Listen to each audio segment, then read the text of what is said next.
Hi అండి, welcome back to our channel బండీస్ kitchen. ఈరోజు వీడియోలో మన తెలుగు వాళ్ళకి ఎంతో ఇష్టమైన మ్యాంగో పికిల్ చేయబోతున్నాను. అదే అండి ఆవకాయ. ఆవకాయ అనగానే మనకి నోట్లో నీళ్ళు ఊరిపోతున్నాయి కదా. సో మనకి సమ్మర్ సీజన్ స్టార్ట్ అయింది. సమ్మర్ అనగానే మనకి గుర్తొచ్చేది ఫస్ట్ మ్యాంగోస్. మ్యాంగో పికిల్ పెట్టుకోవాలి అంటే ఇంకొంచెం టైం పడుతుంది. అందుకనే ఒక 4 కాయల్ని ఇలా కలిపేశాను. సో మరి ఇది ఎలా కలిపానో దానికి కావాల్సిన ఇంగ్రీడియంట్స్ ఏంటో చూసేద్దామా. ముందుగా మ్యాంగోస్ని కాడ దగ్గర కొంచెం కట్ చేసి ఇలా వాటర్లో శుభ్రంగా కడుక్కోవాలి. ఇలా కడిగిన మ్యాంగోస్ని ఒక పొడి టవల్ తీసుకొని శుభ్రంగా తడంతా పోయేంత వరకు ఇలా క్లీన్ చేసుకోవాలి.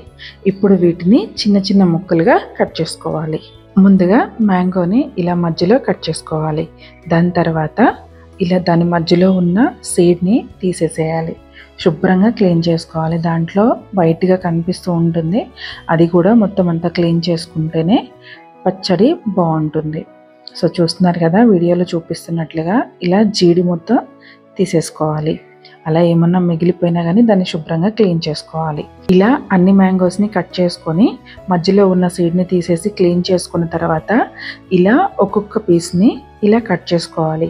మనకి ఎంత సైజులో పీస్ కావాలనుకుంటున్నామో అంత సైజ్ని కట్ చేసుకోవాలి. నేను మీడియం సైజ్ పీసెస్ని చేసుకున్నాను. సో మీకు ఎంత సైజు కావాలో అంత సైజు కట్ చేసుకోవచ్చు. సో ఇలా పీసెస్ అన్నిటినీ కట్ చేసుకున్న తర్వాత ఇప్పుడు ఈ ముక్కలకి తేమ ఉంటుంది కదా. సో వీటిని అలానే పచ్చడి పెట్టకుండా ఒక గంట సేపు శుభ్రంగా ఆరనివ్వాలి. అప్పుడే పచ్చడి నిల్వ ఉంటుంది. ముక్కలకున్న తడితోనే పచ్చడి పెట్టామనుకోండి బూజు వచ్చేస్తుంది. సో అందుకని చెప్పి శుభ్రంగా ఎండలో కానీ ఫ్యాన్ కింద కానీ ఆరబెట్టుకోవాలి. ఇలా ఆరిపోయిన తర్వాత ఈ ముక్కలన్నిటిని తీసుకొని కొలుచుకోవాలి. నాకు 1 కేజీ ముక్కల దాకా వచ్చాయండి. ఈ ముక్కలకి 1.5 కప్ కారం వేస్తున్నాను. 1 కప్ సాల్ట్ కూడా యాడ్ చేస్తున్నానండి. ఈ సాల్ట్ కల్లుప్పు అండి, నేను మిక్సీ పట్టాను. సో మిక్సీ పట్టి 1 కప్ వేస్తున్నాను. ఒక 2 స్పూన్స్ పసుపు, ఒక 1.5 స్పూన్ మెంతిపొడి కూడా యాడ్ చేస్తున్నాను. ఇందులో చాలామంది ఆవపిండి కూడా యాడ్ చేసుకుంటారు. మీకు నచ్చితే యాడ్ చేసుకోవచ్చు, నేనైతే యాడ్ చేయలేదు. సో ఇందులో 1 కప్ వెల్లుల్లిని కూడా ఇలా దంచి వేస్తున్నాను. వెల్లుల్లి ఎంత ఎక్కువ ఉంటే కారం అంత టేస్టీగా ఉంటుంది. సో ఇవన్నీ వేసుకున్న తర్వాత ముక్కలకి మొత్తం అంతా పట్టేంత వరకు ఇలా కలుపుకోవాలి. మొత్తం అంతా ముక్కలకి పట్టిన తర్వాత ఇందులో ఆయిల్ యాడ్ చేసుకోవాలి.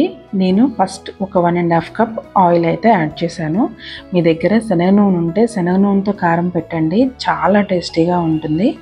నా దగ్గర నార్మల్గా నేను యూజ్ చేసే ఆయిల్తోనే చేసేసాను. సో ఇలా ఆయిల్ వేసిన తర్వాత ఆయిల్ అంతా ముక్కలకి పట్టేలాగా ఒకసారి మొత్తం అంతా కలిపేసుకోవాలి. ఇది మొత్తం అంతా కలిపిన తర్వాత ఇందులోకి ఇంకొక 1/2 కప్ ఆయిల్ అయితే యాడ్ చేస్తున్నాను. మొత్తం అంతా నేను 2 కప్స్ వేసానండి. అంటే ఒక 1/2 కేజీ వరకు నేను ఆయిల్ని యాడ్ చేశాను. ఇప్పుడు ఈ ఆయిల్ అంతా ముక్కలకి పట్టేలాగా మొత్తం అంతా ఒకసారి కలుపుకోవాలి. ఇలా కలుపుకున్న తర్వాత దీన్ని ఒక నైట్ అంతా అలా ఊరనివ్వాలి.